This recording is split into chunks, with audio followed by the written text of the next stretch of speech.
A very warm and humid welcome from Cape Town and the Killarney International Raceway for round one of the South African Endurance Series. Powered by Mopar, we're here in Cape Town, the mother city, for this incredible occasion. And really it is a massive turnout from the local crowd that's pulled in here. Big welcome to everybody now joining us out there in Facebook and internet land as you join us for round one of the South African Endurance Championship.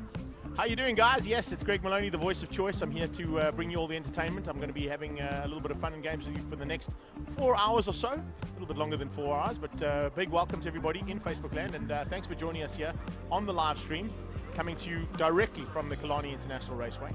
It's round one, as I said, of the South African Endurance Championship, proudly brought to us by Mopar, and you can see we are almost good to go here. Current temperature is about 23 degrees Celsius. That's the ambient temperature around this incredible Milnerton and Malmesbury area.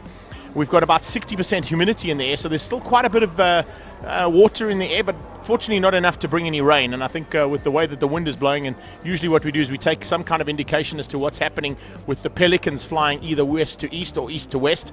And if they're coming that way, then we know that there's going to be rain. But so far, they've stayed on the ground. So highly unlikely going to be seeing any wetness throughout the 4 hours of racing here today. It is the Campos 600, of course. And it's a massive, massive welcome on board with Campos Transport from Roy and his team for coming on board with this first event. We're looking at current track temperatures of about 53 degrees Celsius. So it's pretty warm out there on the tarmac. And I was actually chatting to Doreen Knight there from the Bigfoot Express Freight team, telling us that yesterday, in slightly warmer conditions, they were getting to tire temperatures of close to 80 to 90 degrees Celsius. So tire degradation is not huge on the circuit, but with the heat and the humidity, it's certainly going to be a part and parcel of the factor with this race. We've got 4 hours of racing coming away. We're going to run through the grid in a few minutes' time, but it's a massive welcome. Thank you so much for joining us, as I said. And of course, it's not only me. I'm here in our little studio at the top end of the circuit, but down in pit lane and also on the grid, we're going to have Colin Hasty. You can see him standing by. There he is. We're going to go down to Col and let him introduce our pit crew. Very much, and welcome to the Campos. It is an exciting day for us. This is live streaming. It is absolutely awesome. No worries, no problem. So unfortunately, it looks like we got a little bit of a glitch in the matrix there. There's a bit of a breakup. I think it's just Cole's gone a little bit too far there, and yeah, while we're waiting for Colin, I think it's a good time to go and have a quick squiz at what this Killarney International Raceway looks like on the ground with Colin and Gary last night. We took a little drive around in the Suzuki Desire, and this is what it looks like on the ground at Killarney International Raceway. Turn 1, Killarney Racetrack. End of the long main straight past the pits. We call it the main straight because it's not the back straight. Cars are doing in excess of 230, 240 kilometers an hour coming into this corner here. It's long, it's fast, and it's quite a technical corner. We expect the drag strip goes straight on there, and tomorrow there's going to be a whole bunch of action here. It's around about 7 o'clock in the evening, so there'll be an hour left in terms of tomorrow on the Saturday, and I want you to check out the sun is giving our camera crew immense issues. We've got nice hard tarred runoff area. This is the edge of the track. It used to be curb, but that was back in the day. Now it's a kind of just a normal runoff area. The tires get really close over here, and the cool thing is we can get a bit of perspective on what the light is like in the evening. Now, we've come quite far around the corner, and this is probably the first of, this is a multiple apex corner. In other words, there are different lines to take around it clearly, but you want to try and get to the inside of the corner here just to get a good flow, and more particularly an exit going up in the short drag that goes into turn 2. That's really, really bumpy going into turn 2, but you know, we'll talk about that when we get there. So the car starts to come a little bit wide, and when there's multiple cars, multiple lanes being used, the exit of the corner gets really crowded. We've got our Suzuki track walk car, because we're not going to walk all the way around it, and we're going to, that's, if you were on the inside there where the Suzuki is, that would be where you want to be on the exit, hard on the gas as you move towards They call that Table Mountain. It's a half a mountain up a bumpy straight into turn 2. Turn 2, Killarney. We've come out of the long turn 1 multiple apex corner. We've gone into the bumpy braking area here. It really does unsettle the car. And we've got a long right-hander. It's almost a 180-degree corner. And it's got a nice little, some banking towards the inside of the corner. And there's a relatively gentle curb. So we've turned in here. And I'm just looking for this apex and invoking areas of remembering what happened. They've got nice new tar down here. It's got the banking. We've got the apex around about here. It's relatively late, even in a rear-wheel drive car, and we're going to try and power out of here. Some say that a good way around this corner is to almost diamond it. So you come in and get relatively wide over here, and then rotate the car quickly and then come out, as opposed to the more classical lines. Depending on what kind of car you've got and whether it rotates or whether it likes to carry some good mid-corner speed, you can do various things. And by now you're hard on the gas, you're trying to get drive out into what they call the kink. In a quicker car, I've always thought it was turn 3. So I get kind of confused when they say that XYZ has gone off and crashed the fast right-hander. So we'll leave it at that. Turn 3 is what used to be, I think, Damps, if I remember correctly. Damps, which leans into Malmesbury, which goes down the back straight into Cape Town corner, which is 5. So this is turn 2. There's remnants of the WRX track over here. And so now we're on the left-hand side of the road. And we don't want to use all the road on the exit, because we want to come out of this corner, and we've got a short shoot into the kink. And if we too far to the left, we're not going to be able to carry good speed through the kink. So I'm going to walk while our camera crew gets in the Suzuki vehicle and follows me. I want to just live the dream, or live the track again, Gary, as we walk down here. That's a short shoot. Right, so we're going to walk down here. It's a bit of a short shoot, and you know what we can do? So, Gary, this is what I'm meaning. We don't want to be all the way on the left here in the classic come out of a long right-hander. We don't want to be all the way here, because there you can see just a short little, maybe 50 meters away. Maybe, I don't know. Don't know what it is, but it's not very far away. And we want to hard on the gas, because we want to carry lots of speed through there. And the other thing is, we might have somebody trying to get up our inside here, which makes it the outside of the kink, which makes it the inside of the next corner and the inside of the next one, which is track position. So it's not just about what's happening right now, guys. It's about what we think is going to happen at the next corner and the next one. So it's, if you're behind somebody, you're looking for a way here. Has he left the door open for you to sneak up the outside to give you the advantage for the 2 next ones? Racing's not just about going around fast. It's about working out your angles and the permutations and positioning your car in front of somebody else so that you can pass them. Next corner, we're at the kink, which actually, as our track consultant and guide has told us, Gary, is the confluence of 4 tracks. The motard track behind you, I nearly said retard, but the motard track behind you, and the international and national and regional hot rod track there, the exit of the dirt part for WRX, and turn 1 of the hot rods. Now, why we here is that the quicker your car, in a sort of, I don't know, Golf GDI-ish kind of car, lower level production car, this is not really a turn. But when you start getting to something that doesn't handle all that well with a whole lot of horsepower, 300-400 odd horsepower, you've got to start using this curb. And it's quite a nice low curb that doesn't upset the car too much, and you can straighten out the line around this kink, they tell us, so it is not a corner according to those that count. And then you can go to turn 3. Turn 3 is quick. Turn 3 is vital. It's a great passing place. We're going to go there next. To turn 3, this is damps. It is nice and quick. There is another name for it at the moment, Gary, but I can't remember it. And you know my Alzheimer's is kicking in. It's long, it's fast, and it is a really important corner because it essentially sets up your top speed at the end of Cape Town corner. You need to get onto the inside here, get the power down early, keep the car nice and smooth. If you're following somebody, it's a wonderful time to set them up for Malmesbury, the 2 Malmesbury corners. It's one corner, but there's 2 sort of parts to it.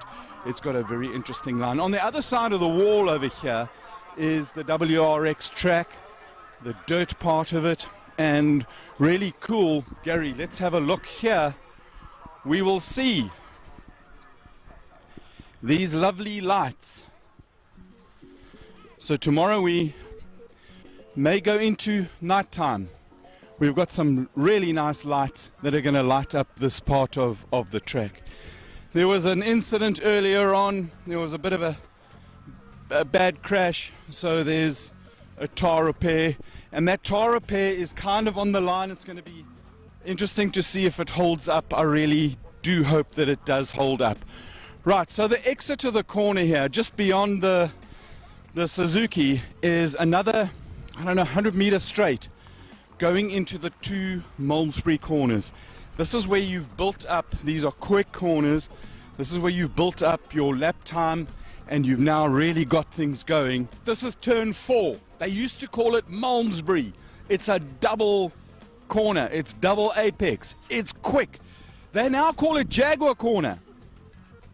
Jaguar, great sponsor. We do recognize motorsport sponsors because without them, stuff doesn't happen. Couple of interesting things here, Gary, is that they want to try and keep cars off the inside curb. So what do? They put these horrible plastic blocks here. Now, we have seen that these plastic blocks can actually cause a little bit of damage. They launch cars, and cars get all sorts of out of shape, which cause trouble a little bit further on. But coming across here on the outside of the corner, Gary gives us a good idea of the first part of the corner here, which is, I'm just about at the end of it, and the second part of the corner, where that Golf is with its hazards on, the little yellow pole. We're going to take a walk across there. That's the second part of the corner, and on a real quick lap, you've got the car, you've turned in through the first part. You've got the car, this is where Jan Lammers was talking about balance earlier. You've got the balance of the car, so the front and the back are moving together in synergy, and the car is doing what you want it to do.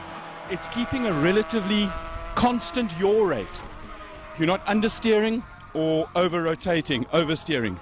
And you've got your foot just about buried, and you're coming around onto the, right up to the exit part of the first part of Malmesbury, Jaguar corner, and you now go onto the straight. This corner is probably the most important corner, Gary, because you're keeping the flow and the speed up, and the faster you enter the back straight, which is long, you get up to on the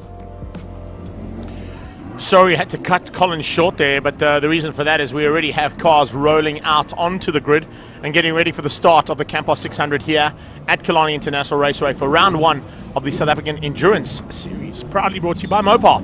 Now, we did have Colin down in pit lane a bit earlier on, and unfortunately we just lost his feed ever so slightly, but Colin is standing by and to introduce himself firstly, and of course his teammate and our pit crew teammate there, Ruan. So Cole, down to you, buddy.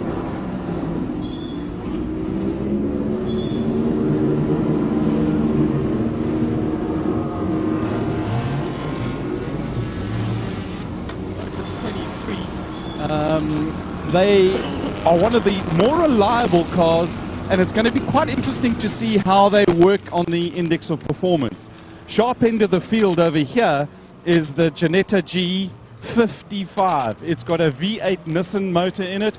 Car behind you, Ruan, my cameraman, and that's Greg Mills coming out of the car. In fact, it's not. It's Jan Lammers.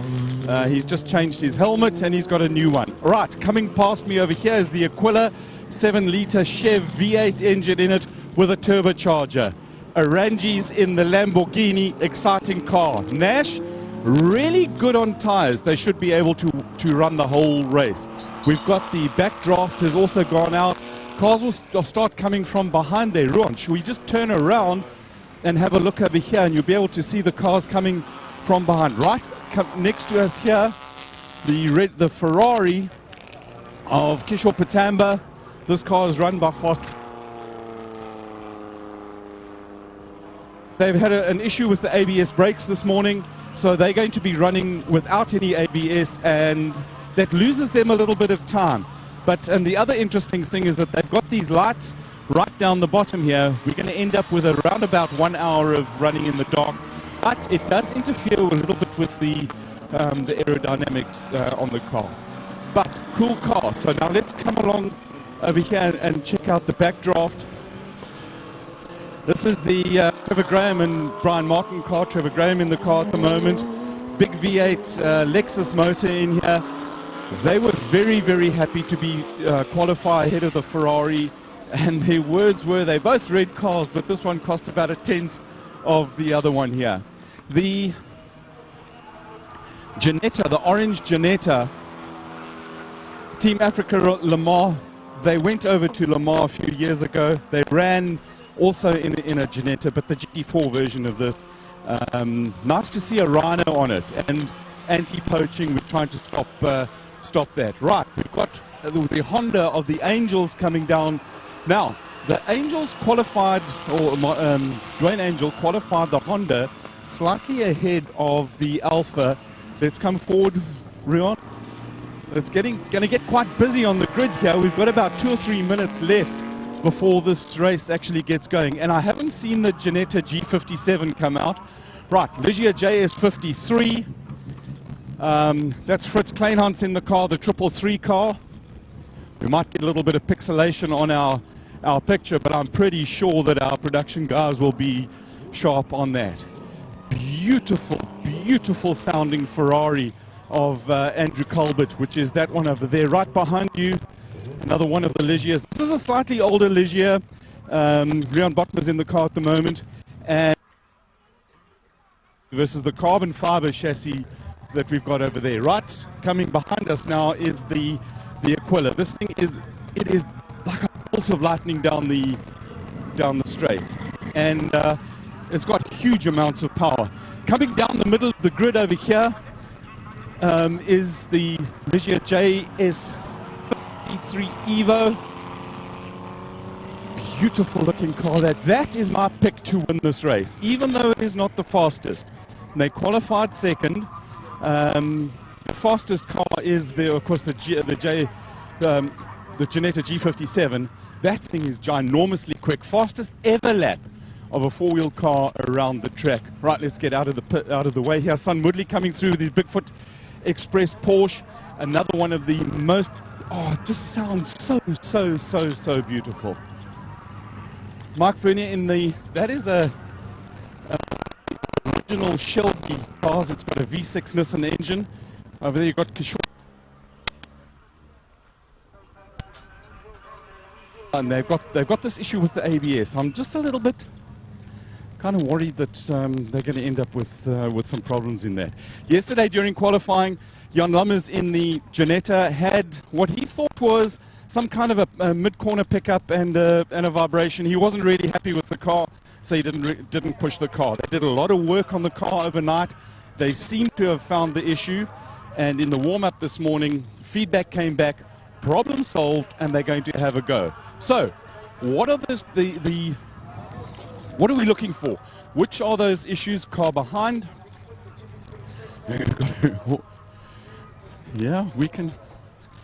Right, there's all the main men in the safety car going out to have a look. Andre Brink in another one of the glorious sounding Porsches. For those of you, I'm not seeing the Ginetta at the sharp end of the grid. In fact, let's just have a quick squiz. The Ginetta is stuck in the pits over there. The guys are busy working on it. We have no idea what is going on, but the clock keeps ticking, and we hope they do get out, because that's going to be a fascinating one. So here we are at probably the dice of the saloon cars. You've got the Honda playing against the Alfa. The Alfa, this is a proven team. They know what they are winners of. These are the current Index of Performance champion cars. So they're a little bit behind the Honda. The Honda's got the kids in it. I call them the kids. They're young, they're enthusiastic, they've got a lot of passion, and they're really, really keen. So this is one of the matchups. The other matchup is the orange Ginetta versus the black Lamborghini. They're both running in the GT3 class, and you've got a mix of, oh, shall we call it pro-am drivers? You've got Jan Lammers in the Ginetta, and Charlotte Ranges is going to try and cover him. So it's it's going to be a really exciting. So that's the other one that we're looking for. And then we're looking for Tortoise and the Hare. The Ginetta, still in the pits, still with an issue against the 8-Call 24 champion car, which is the Ginetta. So you've got a 2-liter car. You've got a 2-liter car over there against the 6-liter of the Ginetta. So people in my ear, and I've got voices in my head. It is magnificent. These are real voices at the moment. They tell us that the drivers are getting into the car for the first laps. We're going to go and find out exactly what the problem is. In some of these cars at the back end of the field, you've got the Lotus. These are driven by Eric Salomon. It's a lovely, old-fashioned sports car. It's light, Colin. Yeah, so as you can see there, ladies and gents, a little bit of telemetry interruption there. And one of the telemetry interruptions is actually affecting our a pole sitter, the Maui Motorhomes Ginetta G57 of Craig Jarvis and Stuart White.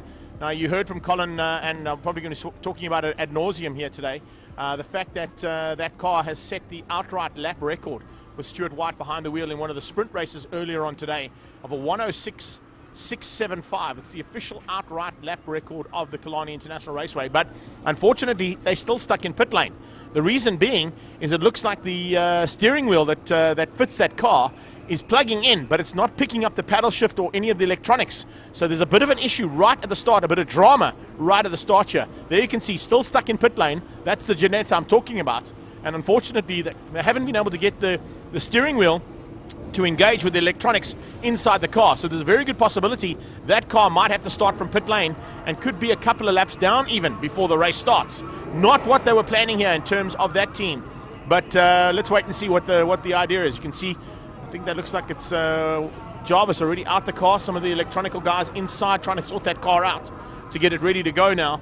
As we're under starters orders. We're basically at the 2-minute board. It's already gone out, and we're about to get things underway here. And our pole man in the Maui Motorhomes Ginetta G57, Craig Jarvis, who would have been at the wheel of that car, the owner of the car, of course, is not going to be starting from pole position, which means that Nick Adcock in the 8-call machine is going to be given a huge advantage in his Ligier.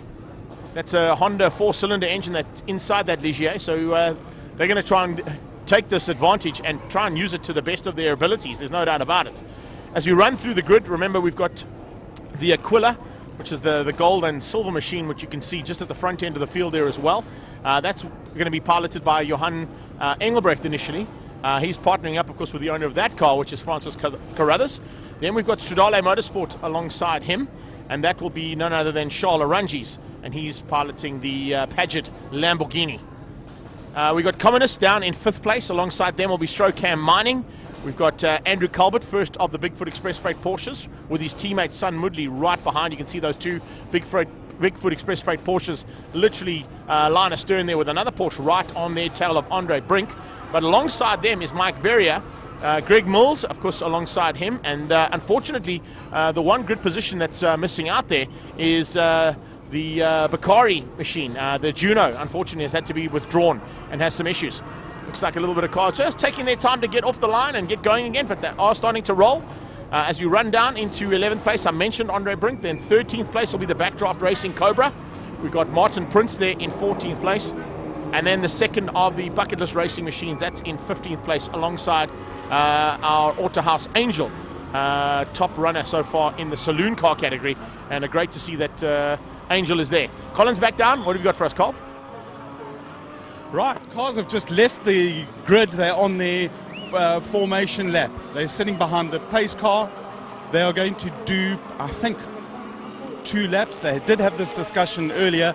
The pit lane is closed at the moment, and one of the cars that we see in the pit lane, this cone tells us that the pit lane is closed.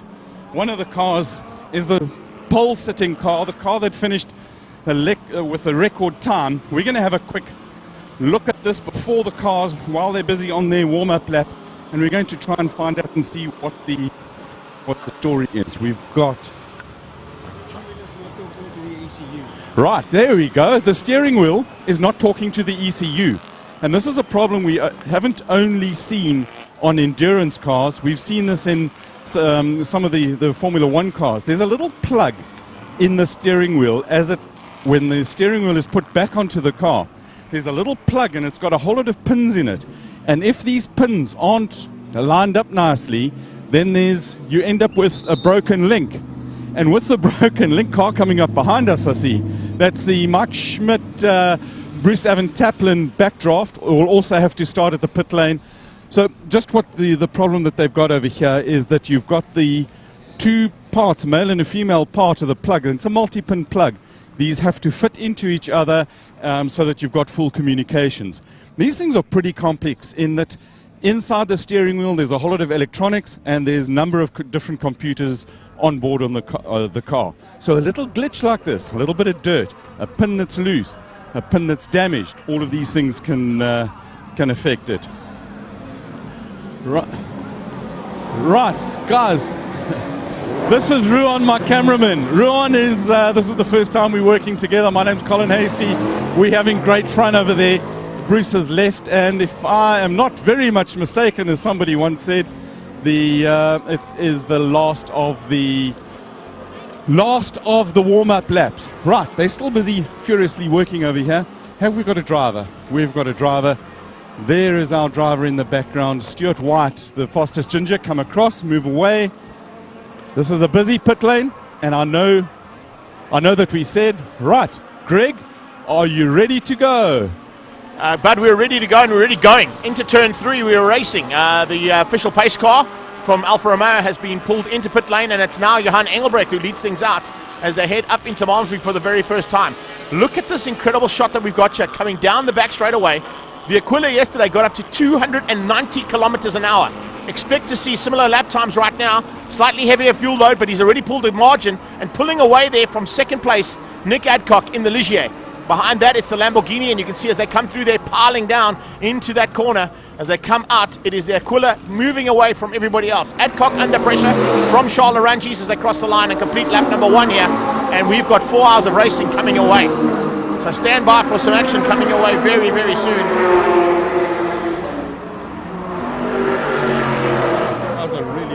Just trying to pull my timing monitor up, and already you can see some action, and already it looks like we're going to safety car. Everybody's slowing up, safety car situation. I wonder if there's been an incident somewhere on track.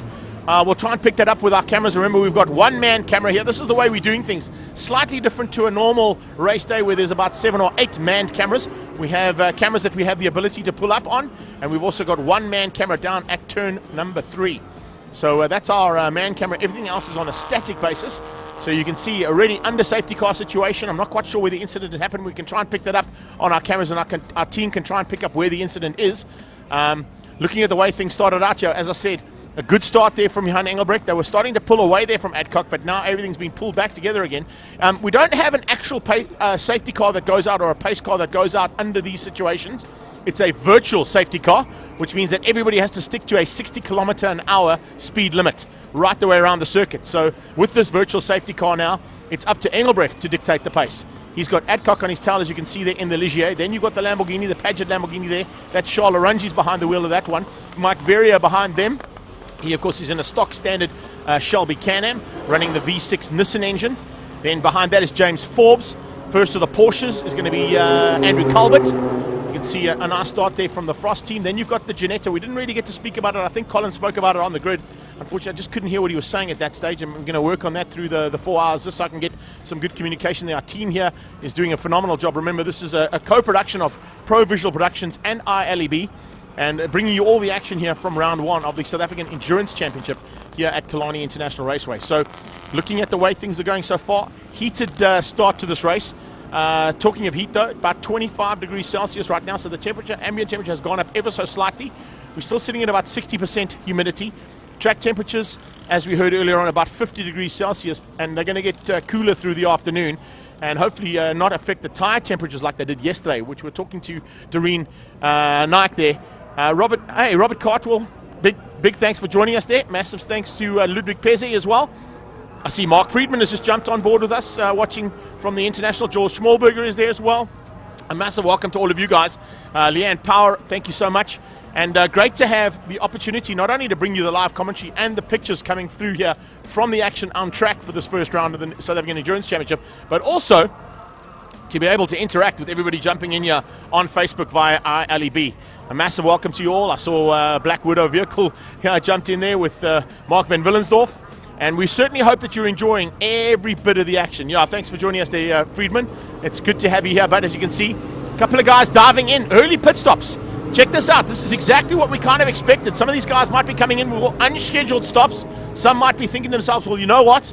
We've got to get some of these things done and dusted at some point. Andre Brink has gone in on the far side.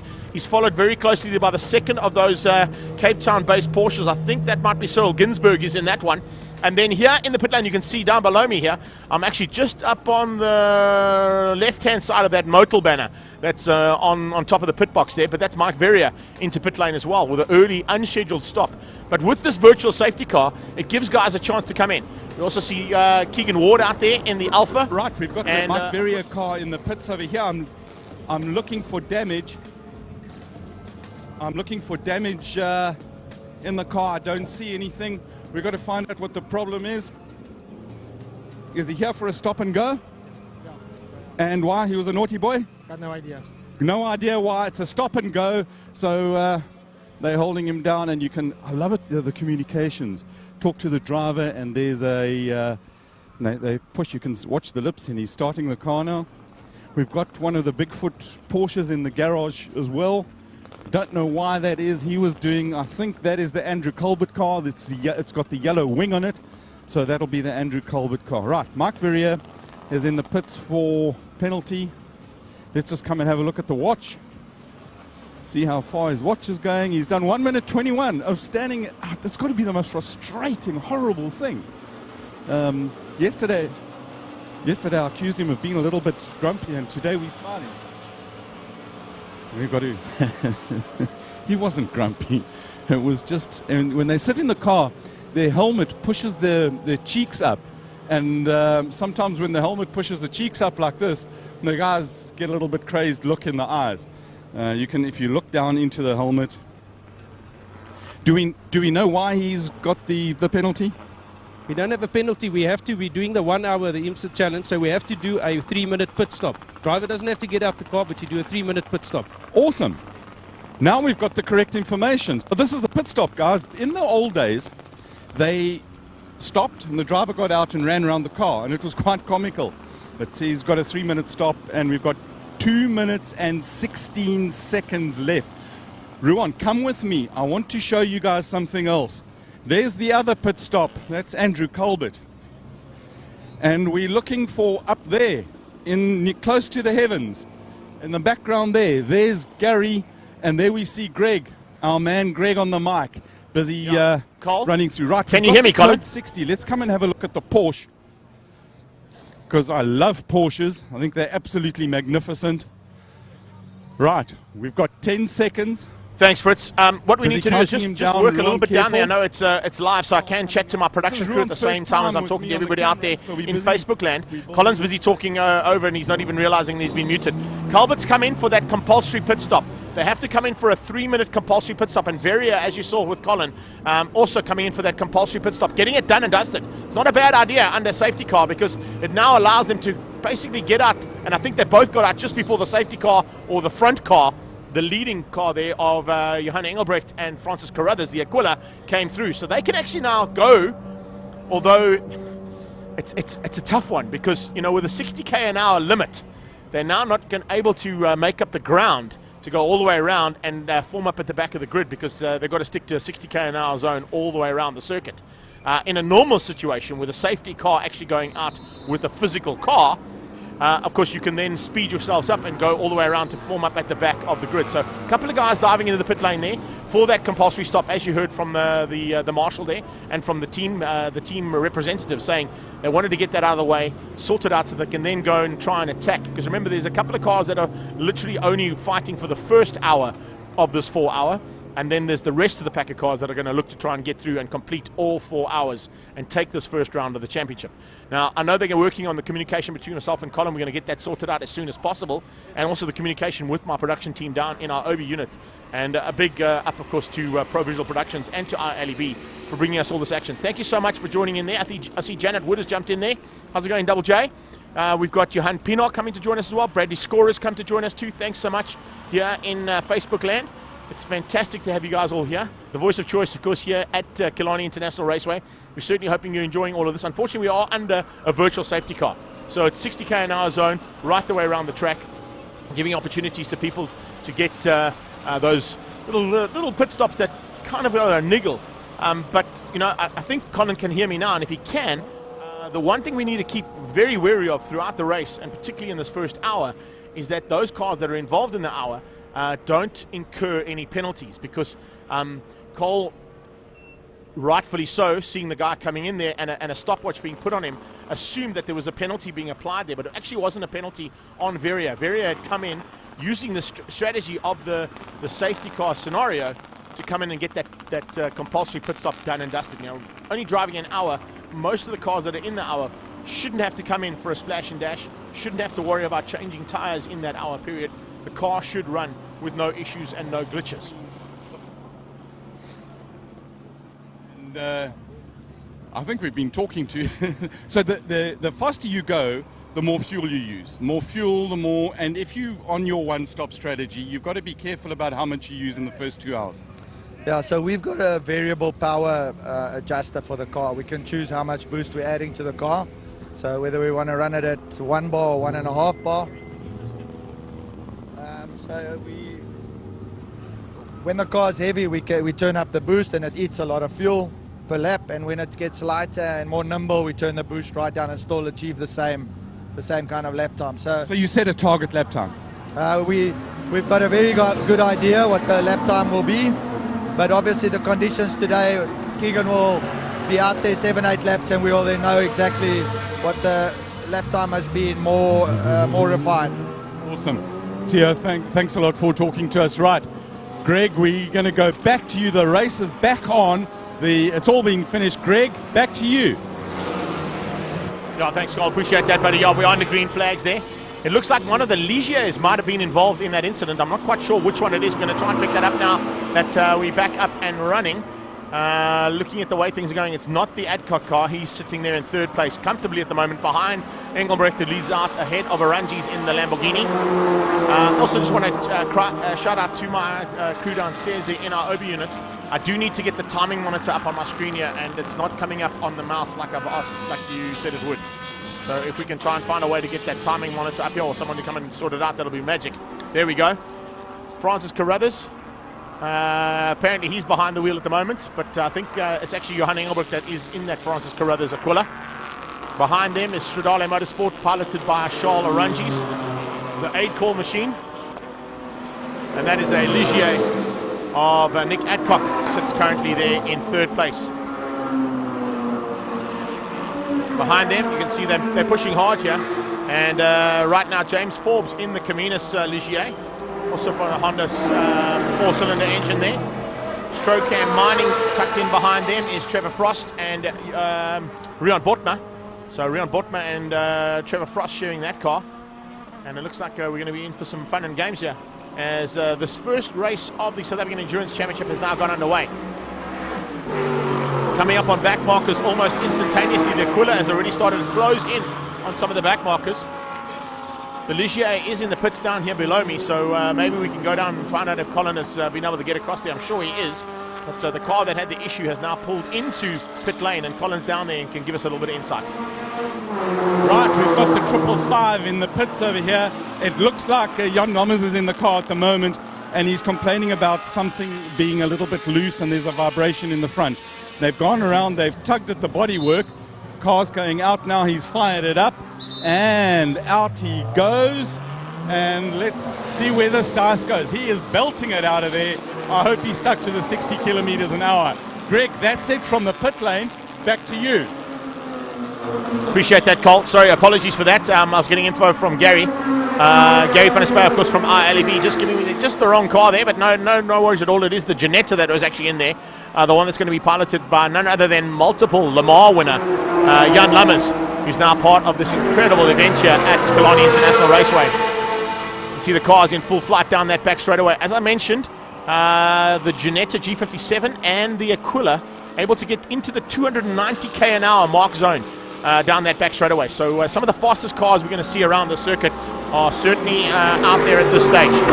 Looking at the current lap times, of course, not really anything to speak and worry about. I'm not too concerned about lap times right now, because the lap records have already been set. They've already been sorted out. We don't have to worry about that. It was great to see an opportunity for Stuart White to be given that chance to get out on circuit and do a sprint race this morning to set an official lap record, which is phenomenal.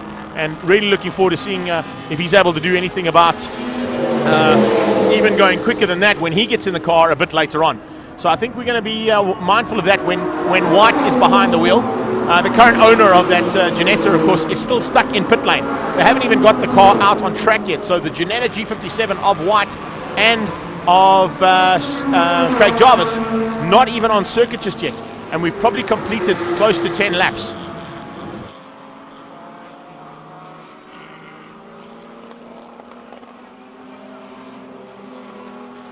Right, we've got a bit of action in the pits over here. One of the Nash cars, they're busy tuning the engine. An issue is you're not allowed to have the engine running inside the pit building.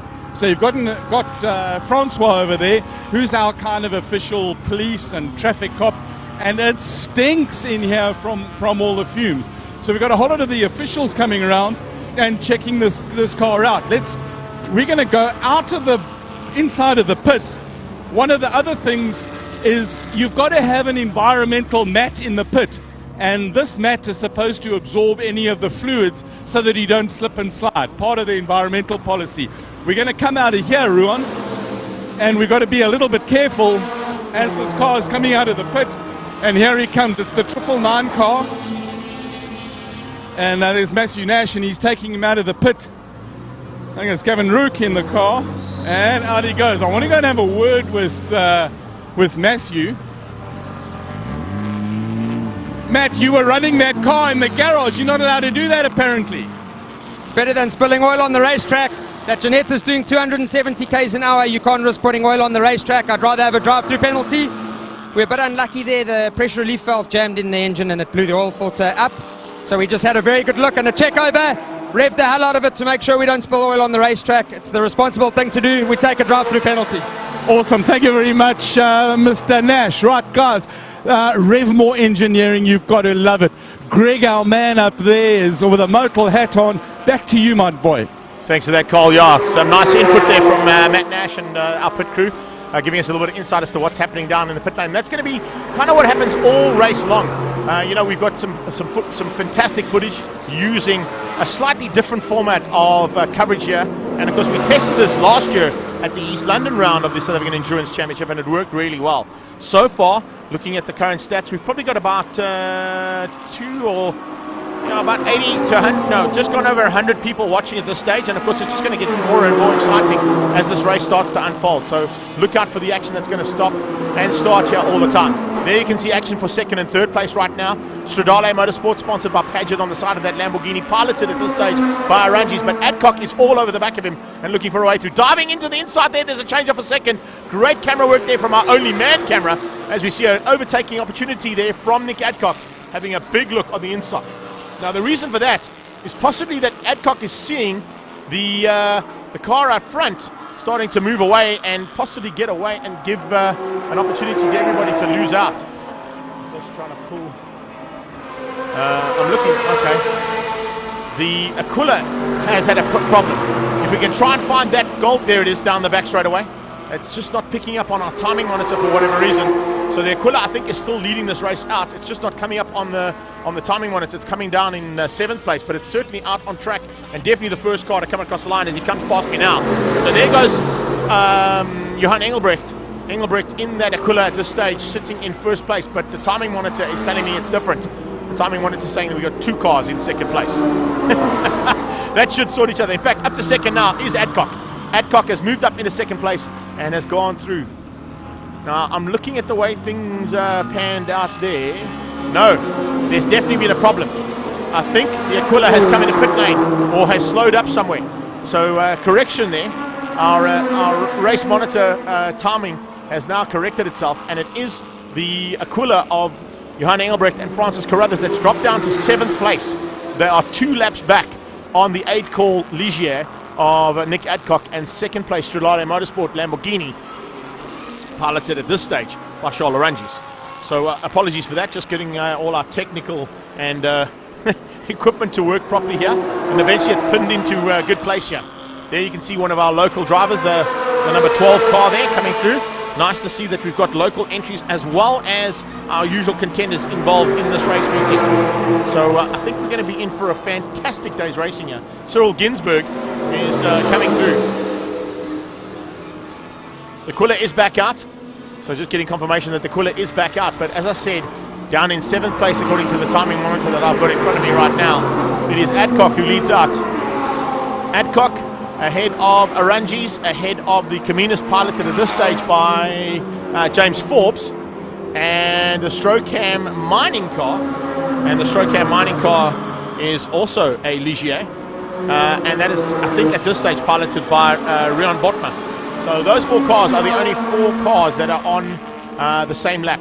Joining them on the same lap right now is the Backdraft Racing Cobra, and the Backdraft Racing Cobra looking to try and get up as high as they can in today's event. And that Backdraft Cobra is Trevor Graham and Brian Martin at the wheel of that machine. I think Brian Martin actually started the race. Behind them it is Carruthers and Engelbrecht, with Engelbrecht in the Aquila. The Bachelor Motorsport team coming through there for 8th place. It's the NSA and Alfa Romeo that are already up into 9th place, into the top 10 there, just ahead of the Autohaus Angel Honda Civic Type R. So really phenomenal racing so far, and what a start to this day. It's great to have you all on board here. Thanks so much for joining us. The Alfa Romeo Giulietta is of our big sponsor Mopar in the top 9, and I know that the Alfa Racing Group have joined us and will probably be commenting throughout the race meeting with us. So let's have a look and see as we head down to... Right, quick update on the Ginetta G57 and its steering wheel issues. If you have a look over here, they've got the steering wheel apart, and you can see all the wires and inside there, and there's something in the connection over there. We've got all sorts of workshop manuals, and this is an issue that they don't know why it is. So backwards and forwards with plugs and steering wheel taken apart. You come and have a look over here. You can get a nice tight shot of all the beautiful thin wires and the pedal shifts, and we don't often get a chance to look at this. Now, this part of this, it's all loose because they've taken it apart to try and get to the plug over there, and what they're actually doing is trying to do a bit of a jump start and a short circuit of some of the wiring to get that going in here. Greg, I know you've got some interesting stories, so we're going to come back to you right now. Go, Greg. Well, I haven't got interesting stories, but I do have news on, of course, Facebook interaction here. It's great to have everybody jumping in, and the comments are flying. Thanks so much, guys. Looks like we're really tapping into a whole bunch of people out there in the world of social media, and that's the whole idea of this way of bringing you motorsport, is that we can not only show you the action, bring you what's happening on track, but also interact with everybody out there on Facebook land. So a massive thanks for joining us. Sean Best, you've just pulled in there all the way from Jacksonville, Florida. So not only in South Africa, we're going worldwide, and that's the power of social media and, of course, what we can do here as part of this team of Pro Visual Productions and ILEB. See out on track now, things starting to change up ever so slightly. Mike Verrier, who came in for that compulsory pit stop, has moved into the top 9. He's bumped the Alpha down into 10th place, and that means that Dane Angel's Honda has now dropped to 11th. So a little bit of work to be done there for Angel and his team as they come into this section of the race. You can see him still he's still piling along though, up into turn 2. Turn 2, of course, now with G Energy behind the sponsorship of that corner. So great to have G Energy on board as we come into the kink.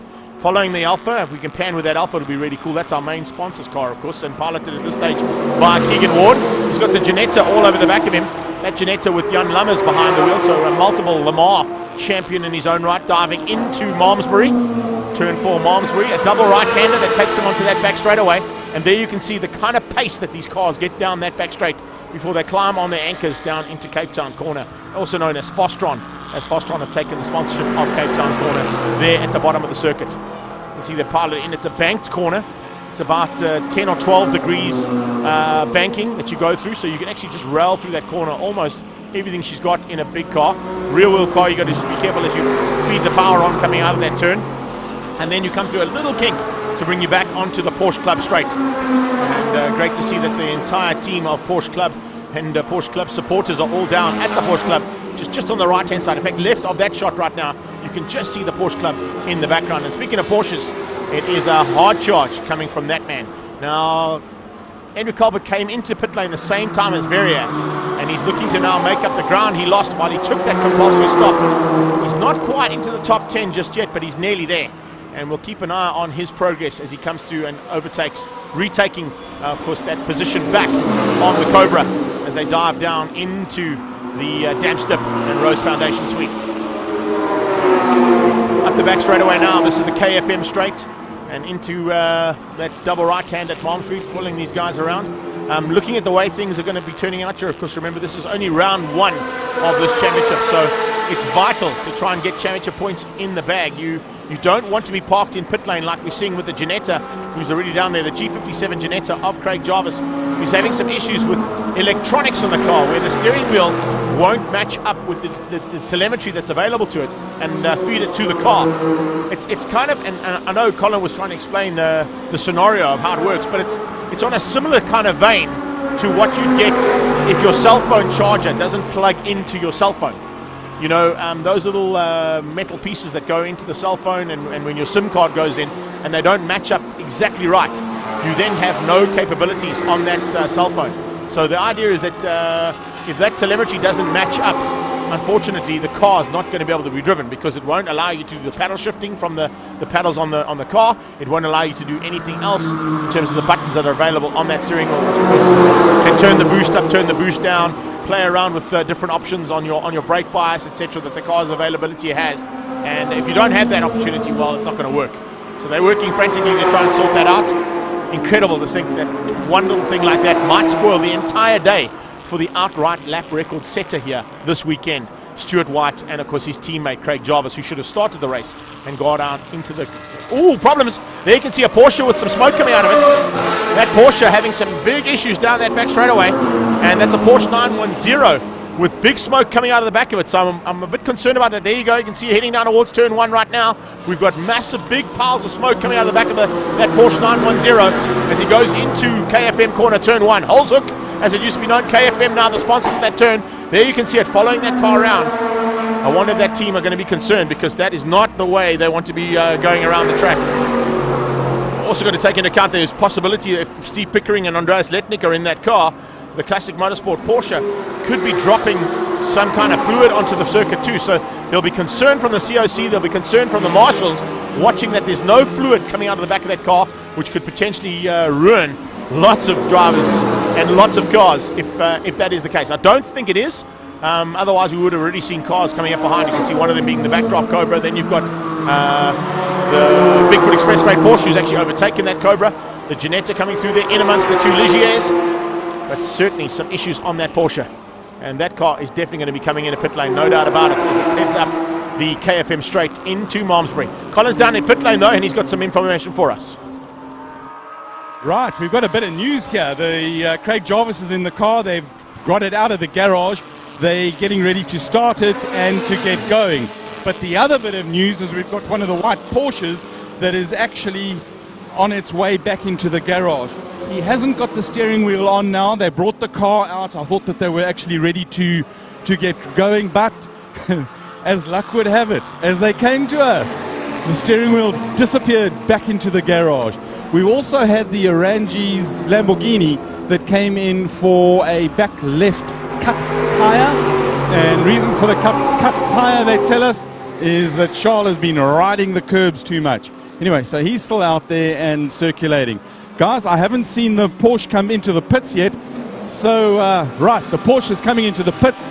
That is the 910, I suspect. Let's go and have a look. Well, no surprise there.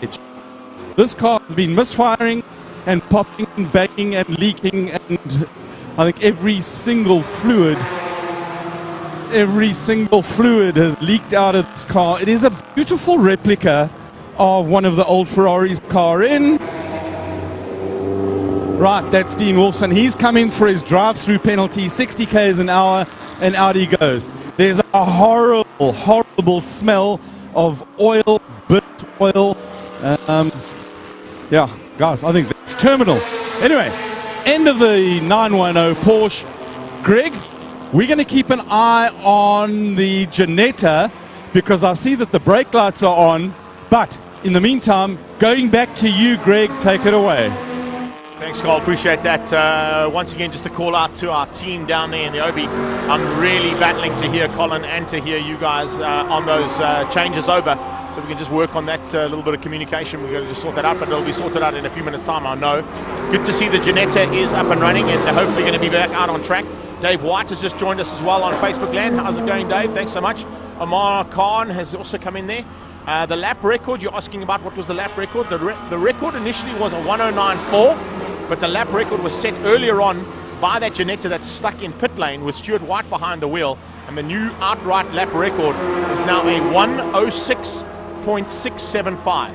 That is a new outright lap record that Stuart White has set earlier on today in one of the sprint races in that Ginetta.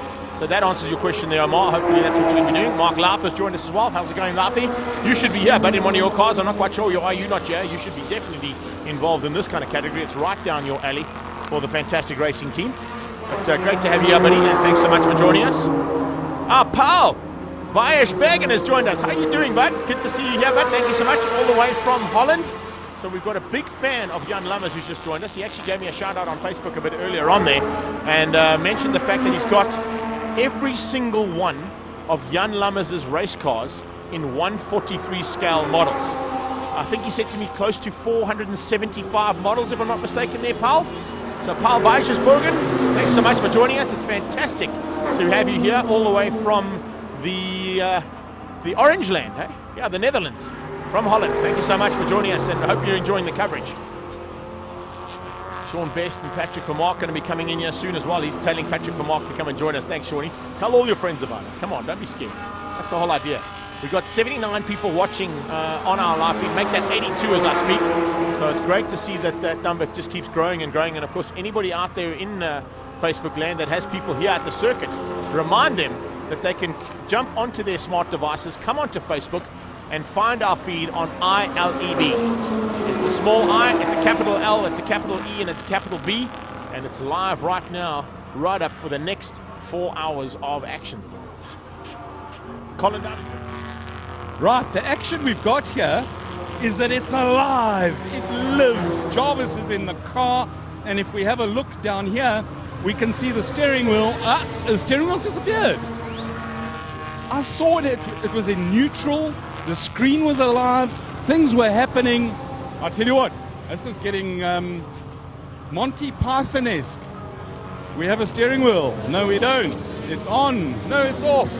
It's away. Gregory, we got to wait some more here. When we see definitive action and we've got a steering wheel that stays on the car for more than 32 seconds.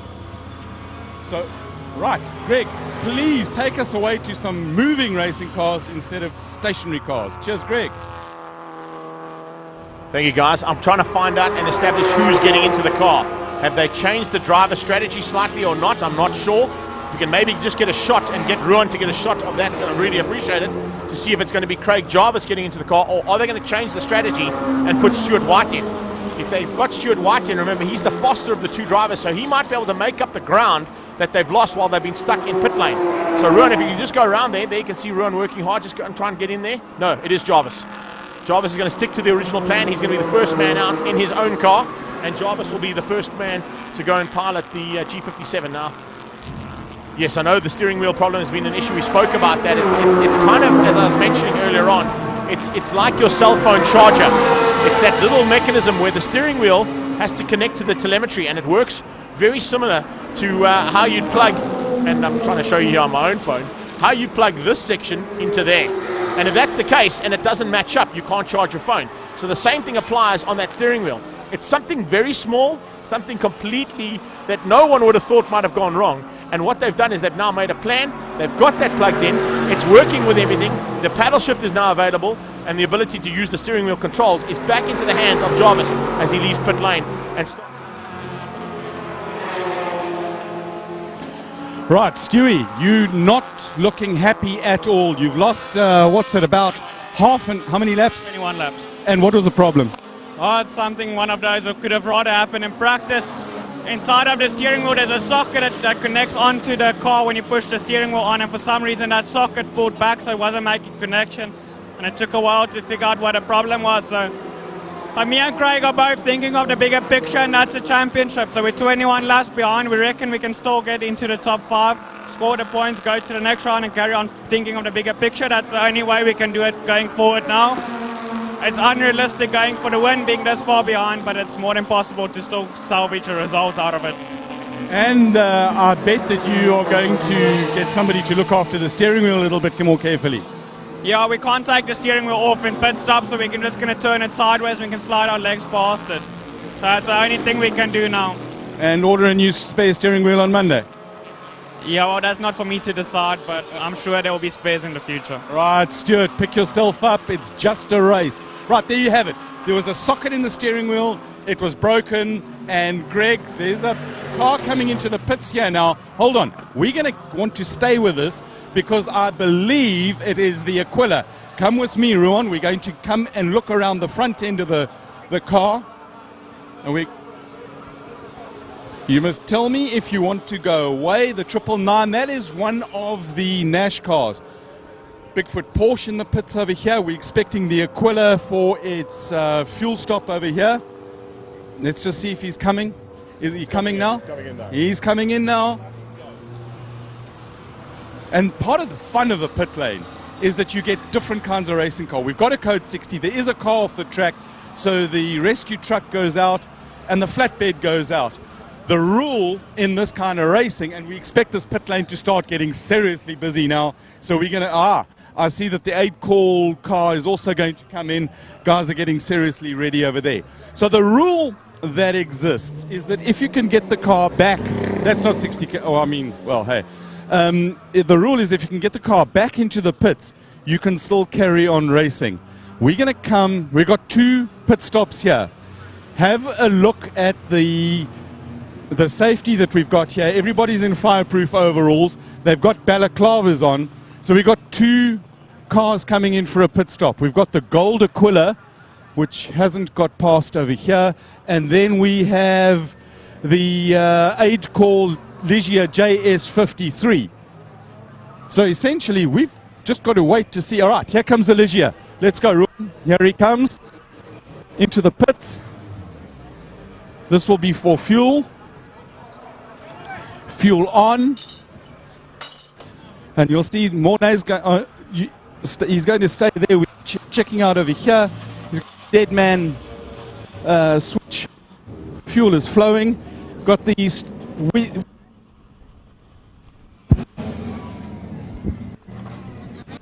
And that was me on my butt. But I'm okay. I'm good. And we've got a fake fire. Where's my man?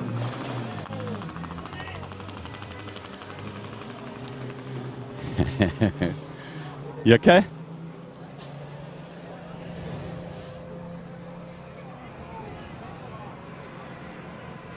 Fuel fire over there. Right, so it looks like a lot of action down in pit lane there. You can see our pit crew unfortunately caught out by the Ligier, leaving a little bit earlier than what we expected, and then a little bit of fire at the Aquila as well. So the Aquila now catching a light in pit lane, and it looks like there's still a little bit of flames underneath the car. They're trying to sort that out. Remember, this is an active pit lane, ladies and gents, so we've got to be sure that all the safety has been taken into precaution here. It's exactly what's happening. And also with big fuel rigs below us here, we've got to be very, very careful that that fire doesn't go any further than what it has to. You can see the Killarney marshals working frantically along with some of the race teams there to get that fire out on the Aquila. But the Aquila, they're catching a light at the bottom end of pit lane. And looks like that might just also be a big issue for the Aquila team.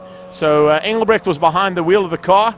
He's jumped out. You can see Carruthers on the outside of that machine too. But how's this for action? This is the kind of action we weren't expecting at the first round of this of the South African Endurance Championship. Out on track right now, we're under safety car as well because of a spinner earlier on. You heard Colin say 999. That is one of the Nashes piloted by Gavin Rook and Brett Fleming. They're sharing the car there. And that car, of course, spinning out on one of the turns. I think it was that turn between turn 1 and 2 that we had an issue with that little Nash. There it is. Yeah, it's actually down at KFM, so it's at turn 1. It looks like 2 of the Nashes there, in fact, coming together. So it's 999, I think, is the one of them. I'm just trying to see if can we zoom in a little bit more on that car and maybe just pick up on the number of the second Nash that's parked next to the yellow bucky there. I'm not quite sure. 15 is the car. Thank you for that one. So it's 15. It's the second of the Nashes that's involved in that incident. Just running through my list of cars here just to quickly see. All right, I'm not quite sure if that's actually 1.5 or not. I don't have a 1.5 on my list, so it could be one of the other Nashes. I'm just going to run through there. Oh, there it is. It's the Megapile car of Byron and John Oliver. So Byron and John Oliver's Nash, the Megapile machine, also parked on the sideline. So 2 of the Nashes out. As you can see, the rest of the field streaming through there. So how's this for action? We've got action on track with 2 of the Nashes being taken on the flatbed. We did say this is going to be action aplenty and non-stop action when it comes to the endurance race that's happening out here at Killarney International Raceway for the first round of this championship. But I didn't expect to see this much action all at the same time. Cars spinning out on circuit, my pit crew being taken out by the Ligier, and at the same time the Aquila lights up in pit lane and goes to get some real big action in the pit lane. Got some young fans coming to join us here as well. Come on in here. Just give me a shot of myself here. We've got some young fans coming to say how's it on Facebook. So there he is. Come on in. Come in a little bit closer there. Come and sit here right on my lap. There we go. What's happening, big guy? Are you enjoying all the action out there? Are you having fun? Listen, actually, we've got a problem. What's that? It's actually lost. He's a lost child. Unfortunately, I can't help you with this one because we're not going live. You need to get across to the other side. On top of the tower. Yeah. If you want to do me a favor though, hang tight. Just if we can go down to Colin, or just hang tight. Let me just help this gentleman out here, or maybe Gary can help me out here. We're going to just try and get, there you go, down to Colin quickly.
Thank you for that. Sorry about that, for jumping out there, guys. We had a young man, Peyton, who unfortunately was gone missing, but we found his dad almost instantaneously as we were live on Facebook. That helped out big time, I think. I think because we were live, we just saved a little boy's life. Well done, Gary, for the spay, you biscuit.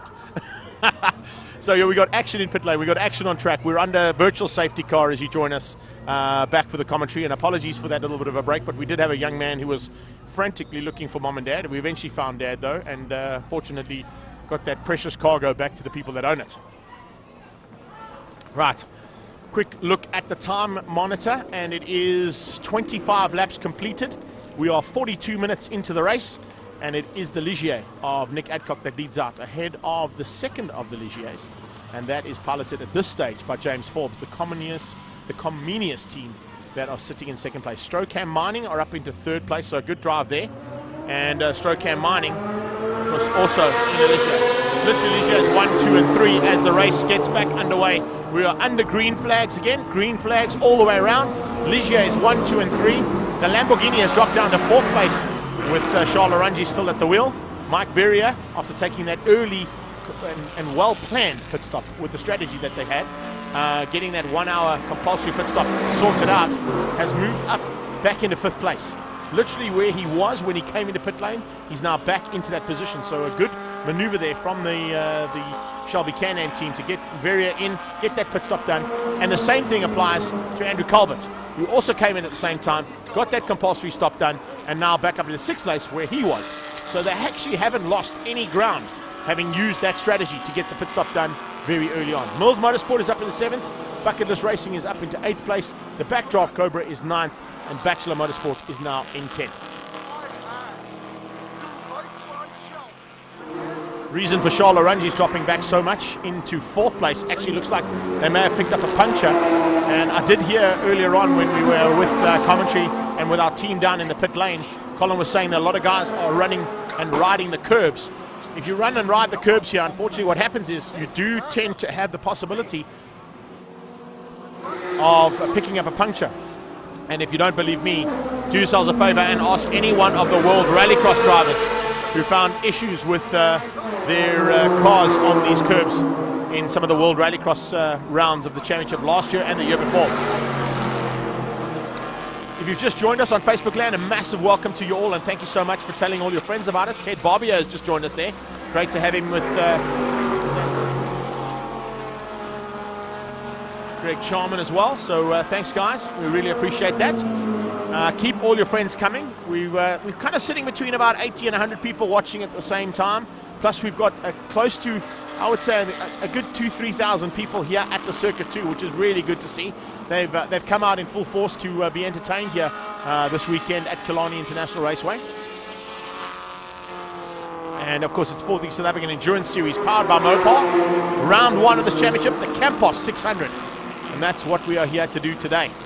So as you can see, coming into this round of the championship, there was no really anybody that was a favorite or not, although after seeing that official lap record set earlier on today, it was certainly going to be a lot of betting money being put onto that Ginetta G57 of Craig Jarvis and Stuart White. But unfortunately, with a technical and electronical issue on their steering wheel, they are now almost 25 laps back with a massive Table Mountain to climb, which is going to be very, very interesting to see how they make their way through this field and how rapidly they can get to the front end to see whether or not we're going to be seeing things out.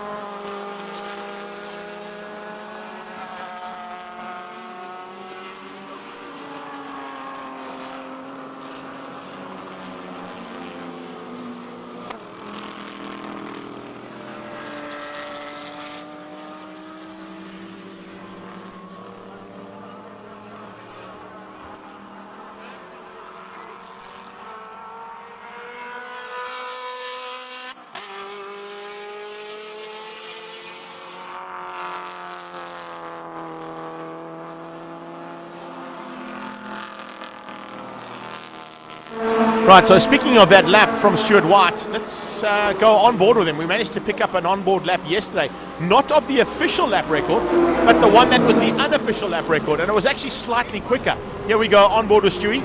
in the Ginetta, coming across the start-finish straight, down the Porsche Club straight, pitching it into KFM corner. How smooth and steady. How awesome is this cockpit? It's basically as probably as comfortable as getting into a Maui motorhome. It's their sponsor, of course. There you can see the steering wheel, and it's actually nice to see this point of view, because look at the amount of buttons that Stuart has to play with there. It's not quite an F1 steering wheel, but there is a lot that a driver and a pilot can do behind the wheel of this Ginetta G57 as he goes along rapidly down the KFM straight. Pitching it into Malmesbury. Watch for the double right-hander as he goes through that double right-hander and gets on the power down the back straightaway. Now there's 5th gear. Will he go to 6? Is he going to select 6? There he is, into 6th gear. Now it's everything she's got in 6th gear, 292 kilometers an hour. Hard on the brakes, pitch it into the banking. You can see, even with a car in his way, it wasn't going to affect him. He blasts past the Ligier, goes through, and sets an unofficial lap record yesterday of 106.495. So there you can have a look at our South African Endurance Series cars in full flight, and an unofficial lap record being set by Stuart White yesterday in the qualifying session. Now this morning, as I said, he went out in a sprint race to get the car warmed up, and he set the official outright lap record of a 106.675. So an amazing job there by Stuart White and the team. But now, as I said, they've got a massive Table Mountain to climb to see if they can make their way back from 25 laps down into the, or to get into the top 5 and at least score some decent championship points after this first round comes to a conclusion in almost 3 hours and 10 minutes time.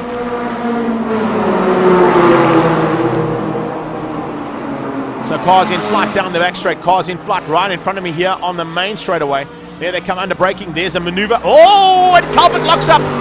Calvert locks up properly under braking down into Fastron Cape Town corner. And as he comes out there, it's the reason for the lockup is that was a position change. Yes, indeed. That is Stradale Motorsport retaking a position there and moving through back into 3rd place overall, ahead of Andrew Calvert, I beg your pardon. In fact, there you can see Calvert now also coming up onto the back of his teammate there, Son Mudley, the big boss man of Bigfoot Express Freight. Great to have both those cars in this race. Remember, they are fighting hard for the Hour Endurance Championship. Now, if we look at the Hour Endurance Championship, it's Mike Verrier who's leading at this point. He's ahead of Calvert, who's then ahead of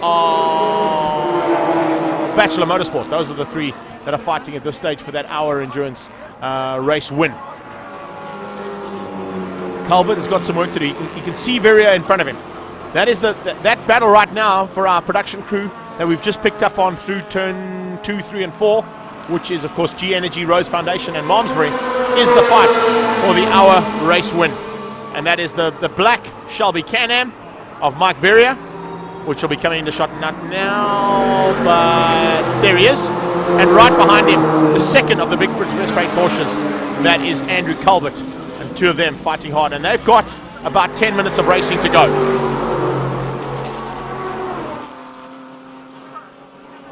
Oh, looks like a big welcome to my queen.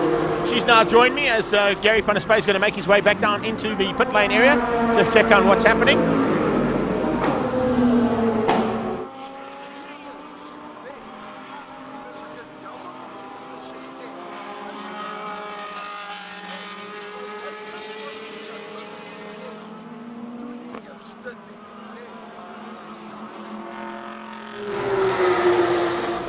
Right, so coming into our sights right now is looking at the screens here. Paul, I will let you know as soon as I know. I believe it is Jan Lammers at the wheel, but I've got to get confirmation of that for you. I'm not sure if Lammers is at the wheel of that Ginetta or not. I will let you know as soon as I know. If I do get that information, of course, we'll pass it on to you. We haven't got on our timing monitor who's behind the wheel of the cars. We've only got, of course, what the cars are and their race numbers. It's not the actual drivers of the vehicles. We've got to try and pick that up as much as we can while we're running sort of in between the cars coming into pit lane and heading down the straights. The open cockpit cars, of course, we can spot helmets, but with that closed cockpit, it doesn't make it easy for me to see whether or not it is Jan Lammers or someone else behind the wheel of that 555 Ginetta. So it looks like Colin is down in pit lane as well with a little bit of information. We're going to shoot down to him quickly and our pit crew for our Mopar pit cam. Greetings, I'm back. I'm an idiot. I didn't look at where the car was. I'm an idiot. Hi. I've got to admit it. First rule about pit lane, wear the appropriate clothing. Second rule about pit lane, keep your eye on the pit lane, see what's coming. Third rule about pit lane, never ever turn your back on the car. So, hi, my name's Colin. I'm an idiot for not watching the car, but I'm alright, and the race goes on. Back to you guys. Cheers. Well, great to see that Colin and the team are back up and running. We did see him get taken out by the Ligier about to leave the pit lane, and it actually caused Nick Adcock to stall the car, but it hasn't stopped him from leading the race. He's currently completed 33 laps in the aid call 24/7 machine, and that Ligier now leading out over the second of the Ligier is piloted by James Forbes, the Comenius team. Rnd1 Motorsport back up into the top three ahead of the Strocam Mining Ligier. Then it's Mike Verrier in fifth place. Andrew Culbert is now sixth ahead of the Mills Motorsport GT3, and that is now in seventh place.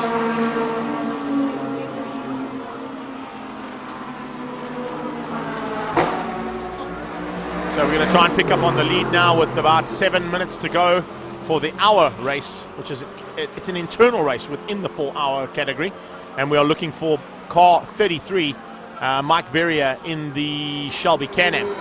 It's a Nissan V6 engine in that Shelby Can-Am. It's kind of exactly the same spec as when Shelby Can-Ams were a national championship category here in South Africa, so not really a major change to that class at all.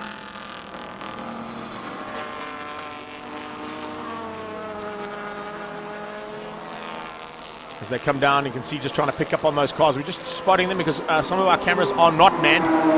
We've got remote control cameras around the circuit, which we're hanging on. There goes the Rnd1 Motorsport. The Janetta is coming through rapidly. We've got about 6 minutes and 40 seconds to go in the 1 hour. Keep an eye on this little battle as they come across the line as well, guys. Heading down there, that is the Janetta making up ground and overtaking and retaking some laps back on those cars. So down into KFM corner, watch for that battle. Into turn one. Our turn one camera will pick up on that, and maybe Mornay can pick that up. That's the Janetta starting to make its way through there, and ticking off laps there, closing in, going past it. There you go, those two. That's our leader for the hour race, Verrier and Andrew Culbert. Nice run here from the two of them. It's going to be close. It's going to be really, really close. I can't wait to see what these guys are going to be able to do in these last couple of laps, but certainly a phenomenal effort being put in there by Andrew Culbert to try and close Verrier down. Lap times, Culbert is quickest. Last lap time from Culbert is a 16.8. We've got a 17.2 coming out of Mike Verrier, so he's about a half a second quicker than the man in front of him that he's trying to close down on, and you can see he's closing down rapidly. So it looks like Culbert wants to take this win for the Bigfoot Express Freight team. Let's see whether or not he can keep it all together and do that as they get into the last 5 minutes of the hour race. A race within a race, remember? It's literally only a few of the cars that are going to be involved in that hour endurance part of this race, and part and parcel of the entire 4-hour endurance race here. Round one of Mopar sponsored South African Endurance Series. Rnd1 Motorsport have gone through, Aid Call have gone through. Also going to be keeping an eye on the progress of that Janetta G57 of White and Jarvis. And down into turn one they go with almost 4 minutes left. And look how tight it is. Oh, Culbert is all over the back of area. So let's see if we can stay with this action for the next 4 minutes or so until we can get this hour one done. Keeping an eye on the battle for the Hour Endurance Championship race. The one within this 4-hour here at Killarney. And it looks as if, I can tell you there's a bit of team tactics coming in here. Look at the way Sun Mudley is playing the game here for his teammate. He is backing Verrier up straight into Andrew Culbert's clutches. And there is an epic battle about to be sorted out here, there's no doubt about it. Sun Mudley is certainly playing the game. He's going to have to move over at some point, but you can see he's placing his car just perfectly to try and ensure that he can just help his teammate out ever so slightly and maybe give Culbert a chance and a sniff to get through there on that Shelby. Here they come down the back straight. Watch out, the next couple of cars behind the Ferrari there of Kish Patamba. There you see Sun Mudley opening up the margin ever so slightly. Culbert dives on the inside, goes with Verrier into Cape Town corner, Fastron. And as they come out of Fastron corner now, this is going to be a race to the line between these two cars. Let's have a look at the lap times as they come across the line there. You can see they are very evenly matched. In fact, they're almost side by side down towards turn 1. Watch for turn 1. Here they come. Here's the overtaking opportunity. Calvert goes on the inside of KFM corner. Is he going to make it stick? No. He gets blocked by the Ferrari. So the Ferrari now comes into play. Can you believe that? That wasn't part of the plan, that is for sure. And all of a sudden that Ferrari just came out of the blue and now is proving to be a bit of a thorn in the side there for Andrew Calvert. He's got through on it eventually, but now he's going to have to use his teammate. And let's see if that team tactic comes back into play. You can see Sun Moodley is hanging in there. And in fact, Sun Moodley, even though he's in front of these two cars, he's actually just behind his teammate in terms of overall standing. So it's currently Verrier from Andrew Calvert from Sun Moodley. But on track, it's Moodley, Verrier and Calvert. That's how it stands for the hour with almost 2 minutes to go. 2 minutes to the checkered flag for the hour endurance race, and all three cars in the top three are literally within each other's grasps. Now they head down the back straight away. The Porsche of Sun Moodley leading the battle, but third on the road in terms of the standings. He's not quite there. And remember, the last time we went live via this format of racing, we got to see an incredible turnaround in the last couple of seconds where Sun Moodley actually took the checkered flag in pit lane and actually he lost the race because of it. So we're probably looking at about a lap to go here for these guys as we're getting into the 58 and 30 seconds. 58 minutes and 30 seconds completed. A minute and a half to go for these drivers. Will they be able to get across the line and possibly get the checkered flag on this time of asking? Calvert's diving on the inside looking for a way through. He knows it's crunch time. Calvert is pushing to the limit to find a way through there on Verrier. Verrier is making that Shelby Cannon exceptionally wide. He is not going to let Calvert through whatsoever. Behind them, you can see it's one of the Ligiers trying to get through, but he realizes that this is a battle for the hour race, and he doesn't want to get involved and possibly spoil the day for himself or for those drivers. It is the Strocam mining car there on the back end of that little battle, and right now Trevor Frost, I think, is behind the wheel of that car. Here they come down the back straight away one more time. Heading down that back straight for probably the last time. I'm just looking to see whether the checkered flag is standing by. It looks like it is. Checkered flag is standing by for these drivers, and here's the last-ditch effort. Will Calvert dive on the inside? They go through on the Alpha, and as they come out of Cape Town Fostron corner, it is Sun Moodley that's going to lead them to the line, but it's going to be Verrier who's going to hang on. Mike Verrier is going to hang on for this race win. Is the checkered flag?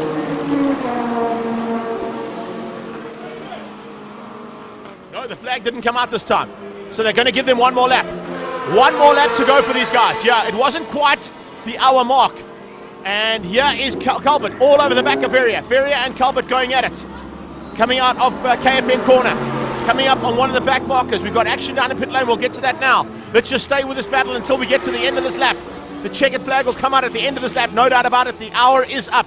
We have completed 1 hour of racing, and they're flying past some of the back markers. In fact, oh man, Frost just dives in the inside and now has put himself between Verrier and Calvert. Calvert, I think, has realized he's not going to be able to get past that Shelby Cannon now if there's a Ligier in front of him. It's amazing how the team tactics come into play. It's not really a team tactic, but a tactic that has come into play here, of course, is the fact that you've got guys racing in 2 separate races here and really having to try and fend each other off, attack each other, and ensure that they don't get in each other's way. Sun Moodley is definitely going to finish third, but who is going to have what it takes here with 2 corners and the Porsche Club straight to go? It's not going to be a Porsche who's going to win this one out, unfortunately. As they come across the line, let's get that checkered flag. Here they come to the line. It is Sun Moodley to cross the line first. The checkered flag is going to come out for Mike Verrier. Verrier takes the win. Verrier wins out over Andrew Calvert, and Sun Moodley comes through for 3rd place. So there you got confirmation of that hour endurance race. It is Mike Verrier there. What a great drive. And Verrier is going to be exceptionally happy with his performance. There's no doubt about it as he comes through there in the Shelby. A great, great drive from him. He is going to take the win ahead of Andrew Calvert in the first of the Bigfoot Express Freight Porsches. 2nd place is going to go to his teammate and, of course, the team owner, the boss man behind this one. And it's all good to go here as the hour is now up. We don't stop racing, though.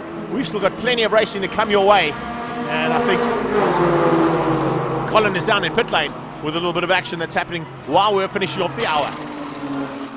Right, we've got some action in the pits over here. We've got Michael Jensen in in the Ligier. This is the car running second overall. They've just had a massive tyre. The puncher, you can see that whole tyre is destroyed over there. I'm keeping an eye on the pit lane over here. I don't want to land on my bum again. Right, great pit stop, and out they go. Greg, back to you.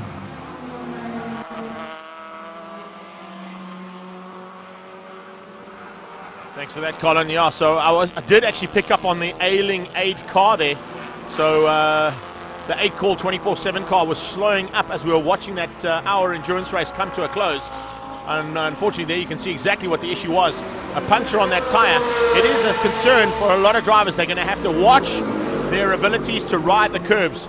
If they ride the curbs too much, what's going to happen is they're going to pick up punctures. And that's exactly, I think, what Nick Adcock was trying to avoid. It has cost him. He's now dropped out of the lead and down into 4th place. They're all still on the same lap though, so he hasn't lost a lap, but he has lost the advantage. And the lead is no longer in the hands of the 8 call 24/7 Ligier. It's now in the Comenius Ligier's hands, with the pilot in that car being James Forbes right now. Sudale Motorsport are up into 2nd place.